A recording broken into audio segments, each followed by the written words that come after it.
அட என்ன சத்தம், என்ன ஆரவாரம்! மெல்போர்னை அதிர விட்ட மோடி, திக்கு முக்காடி பார்த்த ஆஸ்திரேலியன் பிரதமர், தாய்நாடு திரும்பும் தமிழ் மண்ணின் பொக்கிஷம், அண்ணாமலையின் முதல் மாநாட்டுக்கான வேலைகள் படு ஜோர், அமெரிக்காவில் அமைப்பை விரிவுபடுத்தும் அண்ணாமலை, சமூக வலைதள சண்டைகளை கட்டுப்படுத்துவாரா அண்ணாமலை, விஜயின் நடவடிக்கையை கண்டு எதிர்க்கும் தமிழக இளைஞர்கள், பின்வாங்காத விஜய், கண்டிக்கும் தமிழக அரசியல் கட்சி தலைவர்கள், எடப்பாடியின் முக்கிய முடிவு எதிர்க்கும் மூத்த தலைவர்கள், அதிமுகவின் அடுத்த கட்ட நகர்வு என்ன?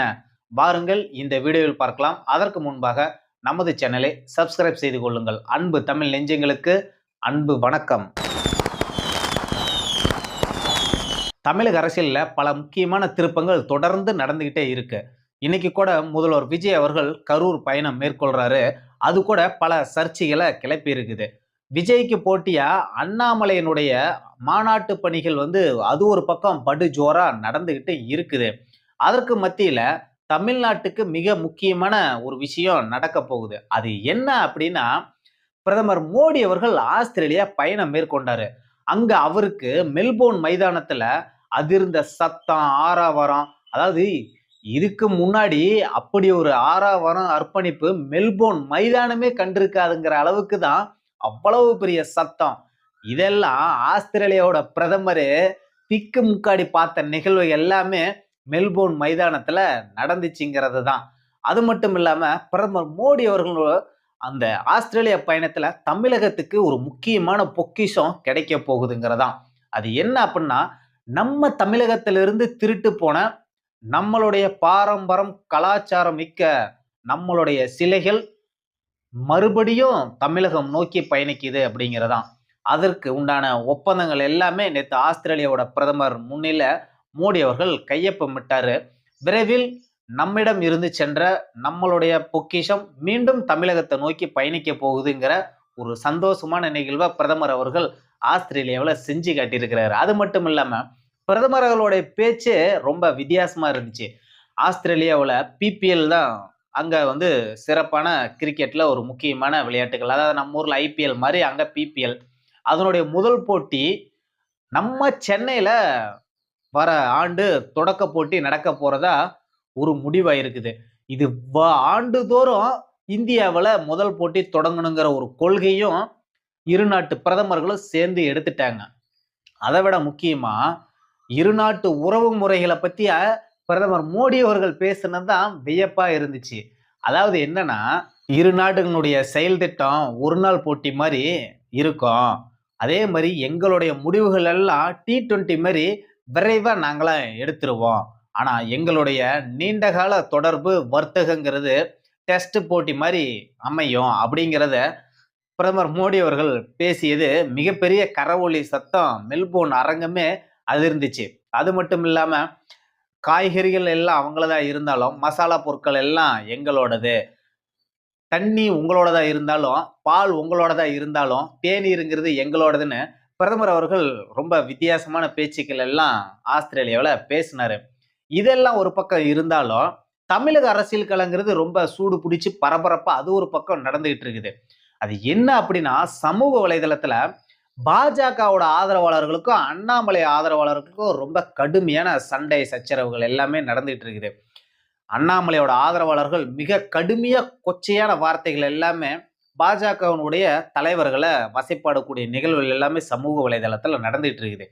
இது ஒரு தனிப்பட்ட தலைவர்களை இவங்க தாக்கி பேசினா பிரச்சனை இல்லை, நம்மளும் இதை பத்தி பேச போறதில்ல. ஒட்டுமொத்த பாஜகவையும் அவங்க மையமா வச்சு பேசுறது தான் அது வருத்தத்துக்குரிய ஒரு விஷயம். இந்தியாவிலேயே பலரும் இந்த ஒரு இயக்கத்துக்காக தன்னுடைய வாழ்க்கைய, தன்னுடைய சொத்துக்களை, ஒட்டுமொத்த வாழ்வையும் இழந்த பல மகான்கள், நம்ம அப்படிதான் சொல்லணும். குடும்பத்தை விட்டு தன் இன்னுயிரத்தை கொடுத்த எத்தனையோ தியாகங்களை இயக்கத்துக்காக கொடுத்தரும் வாழ்ந்து மடிஞ்சாங்க, வாழ்ந்துகிட்டு இருக்காங்க. அவங்களெல்லாம் கொச்சை தான் அண்ணாமலையோட ஆதரவாளர்கள் சமூக வலைதள பேசி ஒருவருடைய செயல்பாடு அப்படின்னா அந்த தலைவரை நேரடியா சாடுறது தவறே இல்லை. ஆனா ஒட்டுமொத்த ஒரு இயக்கமா வசைப்பாடுகிறது தான் தவறான விஷயங்கிறதான். திரு அண்ணாமலை அவர்களும் இந்த இயக்கத்துல பயணிச்சு தான் போயிருக்காரு. இந்த இயக்கம் பிடிக்கும். இந்தியாவிலேயே ஒரு நல்ல இயக்கம் பாஜக. மோடியர் எனக்கு ரொம்ப பிடிக்கும் அப்படின்னு சொல்லிட்டு தான் பாஜகவுல இன்னைக்கு சேர்ந்தாரு, பயணிச்சாரு. இன்னைக்கு விலகிட்டாரு. இன்னைக்கு விலகின உடனே இது மாதிரியான விஷயங்கள் எல்லாம் திரு அண்ணாமலை அவர்களுடைய பார்வைக்கு வருதா இல்லையாங்கிறது நமக்கு தெரியாது. ஆனா சமூக வலைதளத்துல இது மிகப்பெரிய பல சர்ச்சைகளையும் சச்சரவுகளையும் ஏற்படுத்திட்டு இருக்குதுங்கிறதான். இத அண்ணாமலை அவர்கள் விரைவில் இதுக்கெல்லாம் முடிவு கட்டணுங்கிறது தான் நம்மளுடைய எதிர்பார்ப்பாகவும் கூட. திரு அண்ணாமலை அவர்களுடைய மாநாட்டு பணிகள் ஒரு பக்கம் படு ஜோரா நடத்திட்டு இருக்கிறாங்க. வர 12ஆம் தேதி பொள்ளாச்சியில போதைக்கு எதிரான தன்னுடைய முதல் மாநாட்டை அண்ணாமலை அவர்கள் நடத்த போறாரு. அங்க பல்வேறு அரசியல் முடிச்சுகளுக்கு அங்கு விடை கிடைக்குன்னு தான் நம்ம எல்லாமே எதிர்பார்க்கக்கூடிய ஒரு விஷயமா இருக்க போகுது. ஏன்னா அண்ணாமலை அவர்களை சுத்தி பல சர்ச்சைகள் வட்டம் அடிச்சுக்கிட்டே இருக்குது. அமெரிக்காவில் கூட பாரத் மாதாக்கிங்கிற ஒரு நம்ம எல்லாமே சொல்லலாம் அப்படிங்கிற விஷயத்தை அவர் தெளிவுபடுத்தினாரு. ஏன்னா அண்ணாமலை அவர்கள் இந்துக்களுக்கு எதிராக செயல்பட போற ஃபெட்னாங்கிற அமைப்பு இந்துக்களுக்கு எதிரான ஒரு அமைப்பு அப்படின்லாம் பல சர்ச்சைகள் எல்லாமே வட்டம் அடிச்சிச்சு. அதுக்கெல்லாம் முடிவு கட்டும் விதமாக தான் அண்ணாமலை அவர்களுடைய செயல்பாடும் அமைஞ்சது. பல சர்ச்சைகள் அண்ணாமலை மீது தொடர்ந்து வட்டம் அடிச்சு பல விஷயங்களுக்கு அண்ணாமலை அவர்களும் தெளிவுபடுத்திட்டாரு. நம்மளுடைய மேடையில பாரத் மாதாக்கு ஜேங்கிறத சொல்லணும், கண்டிப்பா சொல்லணும். வந்தே மாதரம் கண்டிப்பா சொல்லணும். தமிழ் வாழ்க கண்டிப்பா சொல்லணும். அப்படிங்கிற பல விஷயங்களை தெளிவுபடுத்திட்டாரு. திரு அண்ணாமலை அவர்களுடைய அடுத்தடுத்த மேடைகள்ல நிச்சயமா தமிழ் எண்ணெய் புகழ் ஓங்குகங்கிற வாசகம் இடம்பெறுங்கிறதா. ஏற்கனவே பல பாஜகவினுடைய கூட்டங்கள்ல அண்ணாமலை அவர்கள் வழக்கமா சொல்லக்கூடிய ஒரு விஷயமும் கூட தான். ஆனா இன்னைக்கு என்ன நடக்குது அப்படின்னா, திரு அண்ணாமலை அவர்கள் இந்துக்களுக்கு எதிராக செயல்பட போறாரு, தேசியத்தை கைவிட போறாருன்னு அடுத்த கட்ட சர்ச்சைகளை கிளப்ப ஆரம்பிச்சிட்டாங்க. இதுக்கு எல்லாமே திரு அண்ணாமலை அவர்கள் தான் தெளிவுபடுத்த போறாரு. வர ஜூலை 12ஆம் தேதி பொள்ளாச்சியினுடைய முதல் மாநில மாநாட்டுல அவர் தெளிவுபடுத்த போறாரு. அதுக்கு உண்டான வேலைகள் படுஜோரா தமிழகம் எங்கும் ஒரு பக்கம் நடத்திக்கிட்டே இருக்கிறாங்க அவருடைய ஆதரவாளர்கள்.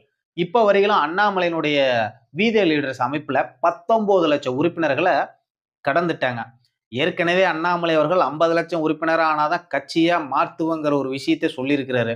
இதெல்லாம் தொண்டர்கள் எப்படி செயல்பட போறாங்கிறத பொறுத்து தான் அண்ணாமலை அவர்களுடைய அடுத்த கட்ட நகர்வுகளும் இருக்க போகுதுங்கிறதான். அதற்கு மத்தியில இந்த 12ஆம் தேதி பொள்ளாச்சியிலையும் வர 26ஆம் தேதி திருச்செந்தூர்லயும் மாநாட்டு வேலைகள் செய்ய போறாங்க, நடத்த போறாங்க. அதற்குண்டான வேலைகள் படு ஜோரா அதனுடைய பொறுப்பாளர்கள் ஒரு பக்கம் கவனிச்சுக்கிட்டே இருக்கிறாங்க. அதற்கு இடையில விஜயனுடைய அரசாங்கத்தையும் அண்ணாமலை அவர்கள் கண்டிக்காம இல்லை. தமிழகத்துக்கு 600 மருத்துவ இடங்கள் இன்னைக்கு காணாம போக போகுதுங்கிற ஒரு விஷயத்தையே அண்ணாமலை அவர்கள் சொல்லிதான் தமிழக அரசுக்கே தெரிகிற அளவுக்கு தான் இன்னைக்கு தமிழக அமைச்சரவையில் இருக்கக்கூடியவங்க எல்லாம் இருக்கிறாங்கிறதான் மிகப்பெரிய ஒரு வருத்தமான விஷயமும் கூட. இன்னைக்கு தமிழக முதல்வர் விஜய் அவர்கள் கரூர் பயணம் மேற்கொள்றாரு. அங்க மிகப்பெரிய ஆரவாரமான அர்ப்பணிப்பு, அவருக்கு மிகப்பெரிய வரவேற்பு எல்லாமே கரூர்ல இன்னைக்கே விஜய் அவர்களுக்கு கிடைச்சிச்சு. கரூர் துயர சம்பவத்துல உயிர் நீத்தவங்களுக்கு 30க்கும் மேற்பட்டவங்களுக்கு அரசு பணியே இன்னைக்கு விஜய் அரசாங்கம் கொடுக்கறதா அறிவிப்புகள்லாம் வந்துச்சு. அதற்குண்டான வேலைகளும் நடந்துட்டு இருக்கு. இன்னைக்கு கொடுக்கவும் போறாரு. அதுதான் தமிழக இளைஞர்கள் எல்லாமே கடுமையா எதிர்க்க ஆரம்பிச்சிட்டாங்க. ஏன்னா பல பேரு படிச்சுட்டு வேலை இல்லாம பல பேரும் இருக்காங்க.